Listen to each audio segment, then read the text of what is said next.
بسم اللہ الرحمن الرحیم الحمد للہ رب العالمین والصلاة والسلام علی سید المرسلین وعلی آلہ وصحبہ اجمعین۔ نداء ربانی کے سلسلے میں آج 43ویں ندا کی بات کریں گے، جس میں سفر میں وصیت پر گواہوں کی تقرری کی ضرورت کی بات کی گئی ہے، اور اگر مسلمان دستیاب نہ ہوں تو غیر مسلم کو گواہ بنایا جا سکتا ہے، جس میں ارشاد باری تعالیٰ ہے بعد اعوذ باللہ من الشیطان الرجیم يا أيها الذين آمنوا شهادة بينكم إذا حضر أحدكم الموت حين الوصية اثنان ذوى عدل منكم أو آخران من غيركم إن أنتم ضربتم في الأرض فأصابتكم مصيبة الموت تحبسونهما من بعد الصلاة فيقسمان بالله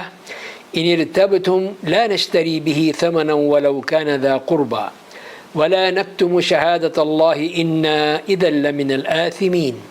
فإن عثر على أنهما استحقا إثما فآخران يقومان مقامهما من الذين استحق عليهم الأوليان فيقسمان بالله لشهادتنا أحق من شهادتهما وما اعتدينا إنا إذا لمن الظالمين ذلك أدنى أن يأتوا بالشهادة على وجهها أو يخافوا أن ترد أيمان بعد أيمانهم واتقوا الله واسمعوا والله لا يهدي القوم الفاسقين۔ تو یہ سورہ مائدہ کی آیت نمبر 106 سے 108 تک کی آیات ہیں، جس میں فرمایا گیا کہ اے ایمان والو، تمہارے آپس میں دو اشخاص کا گواہ ہونا مناسب ہے جبکہ تم میں سے کسی کو موت آنے لگے، اور وصیت کرنے کا وقت ہو وہ دو شخص ایسے ہوں کہ دیندار ہوں، خواہ تم میں سے ہوں یا غیر لوگوں میں سے دو شخص ہوں۔ اگر تم کہیں سفر میں گئے ہو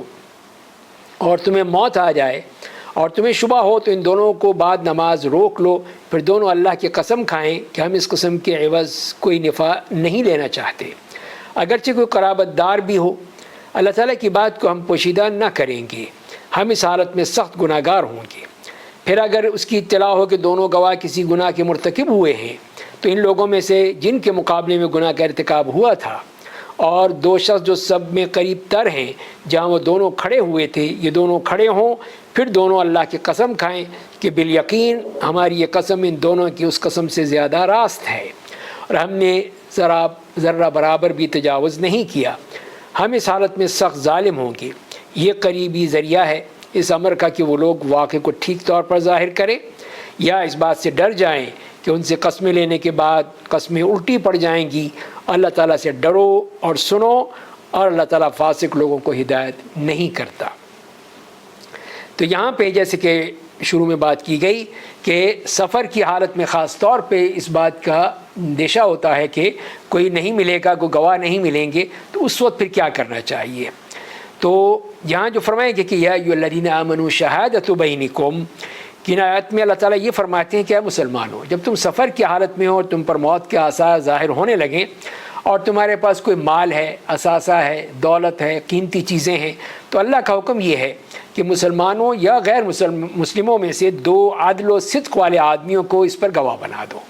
یہ پہلی بات اہم چیز یہی ہے کہ وہ گواہ بنانا ہے تاکہ یہ چیز امانت رہے اور جو میت کے وارثوں کے پاس مرنے والے کا سامان پہنچا دیں۔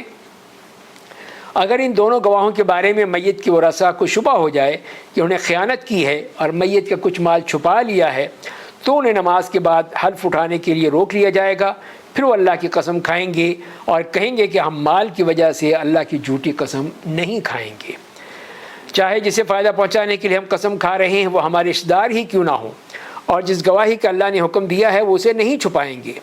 اور اگر ہم ایسا کریں گے تو یقیناً گناہ گاروں میں سے ہوں گے۔ اگر دونوں کی قسم کھا لینے کے بعد پتہ چلے کہ انہیں خیانت کی ہے، کوئی چیز میں سے رکھ لی ہے، چوری کر لی ہے، تو میت کے رشتہ داروں میں سے دو قریبی رشتہ دار آگے بڑھیں گے اور وہ حلف اٹھائیں گے کہ ہم دونوں کی گواہی ان دونوں نے خیانت جو کی ہے، جو جھوٹی قسم کھائی ہے، ان کی گواہی سے زیادہ قابل قبول ہے، تاکہ پھر وہی مسئلہ پھر دوبارہ نہ ہو جائے۔ اور یہ کہ ہم نے ان پر خیانت کی جو شہادت دی ہے اس میں ہم نے ان پر زیادتی نہیں کی، اگر ہم نے زیادتی کی ہوئی تو یقیناً ہم ظالموں میں سے ہوں گے۔ اور اس کے بعد پھر اللہ تعالیٰ نے اس طرح حلف لینے کی حکمت و مصلحت بیان فرما دی ہے کہ اس کا فائدہ یہ ہوگا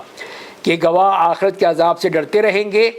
اور امر واقع میں کوئی تبدیلی لائے بغیر گواہی دیں گے، یعنی بالکل سچی گواہی دینی ہوگی۔ اور خیانت کی شکل میں دو قریبی رشتہ داروں سے حلف لینے کی حکمت یہ ہے کہ حالت سفر میں گواہ اس بات سے ڈرے رہیں کہ اگر ہم نے جھوٹی قسم اٹھائی تو ہماری گواہی جو ہے وہ رد کر دی جائے گی، کیونکہ قریبی رشتہ دار قسم کھائیں گے اور ہمارا جھوٹ لوگوں کے سامنے ظاہر ہو جائے گا۔ تو ان آیات کی شان نزول یہ ہے کہ عبداللہ ابن عباس رضی اللہ تعالیٰ عنہ بیان کرتے ہیں کہ بنو سہم قبیلے کا ایک مسلمان شخص تھا، تمیم داری اور عادی ابن بدا کے ساتھ سفر کے لیے نکلا۔ تو یہ دونوں نصرانی تھے، اس وقت مسلمان نہیں ہوئے تھے۔ تو اس سہمی کو اس سرزمین پر موت آ گئی جہاں کوئی مسلمان نہ تھا جسے وہ وصیت کرتا، لہذا اس نے اپنا سامان تمیم داری اور عادی کے حوالے کر دیا۔ اور پھر جب دونوں اس ترکے کے ساتھ واپس آئے تو وہ رسا نے دیکھا کہ چاندی کا ایک جام جس پہ سونے کے نقش و نگار بنے ہوئے تھے غائب ہے، موجود نہیں ہے۔ اب یہ مقدمہ جب رسول اللہ صلی اللہ علیہ وسلم کے پاس آیا تو آپ صلی اللہ علیہ وسلم نے تمیم داری اور عادی سے قسم لی اور انہیں چھوڑ دیا۔ بعد میں وہی جام مکے میں مل گیا۔ ان لوگوں نے جن کے پاس سے وہ جام ملا تھا کہا کہ ہم نے اسے تمیم اور عادی ابن بدا سے خریدا ہے۔ پھر اس سہمی کے ورثاء میں سے دو آدمی کھڑے ہوئے اور انہیں کوئی گواہی دی کہ یقیناً یہ جام ہمارے رشتہ دار یعنی سہمی کا جام ہے، اسی کے سامان میں سے نکالا گیا ہے۔ چنانچہ یہ آیت انہی کے بارے میں نازل ہوئی کہ یا ایھا الذین آمنوا شہادۃ بینکم اذا حضر احدکم الموت حین الوصیۃ اثنان ذوا عدل منکم۔ تو یہاں پہ اس سے معلوم ہوا کہ اس طرح اللہ تعالیٰ نے یہ حقوق کی محفوظ رکھنے کا ایک بہترین انتظام فرما دیا۔ تو اس سے معلوم یہی ہوا کہ گناہ میں ملوث لوگوں کے بجائے دوسرے لوگ گواہی دیں، اس لیے کہ انہوں نے خیانت کی تو وہ اس کے قابل نہیں ہیں۔ تو گواہی دینے والوں پر کسی پر زیادتی نہیں کرنی چاہیے۔ اگر مسلمان عادل گواہ نہ ملیں تو غیر مسلم کو گواہ بنایا جا سکتا ہے۔ اس طرح کے جو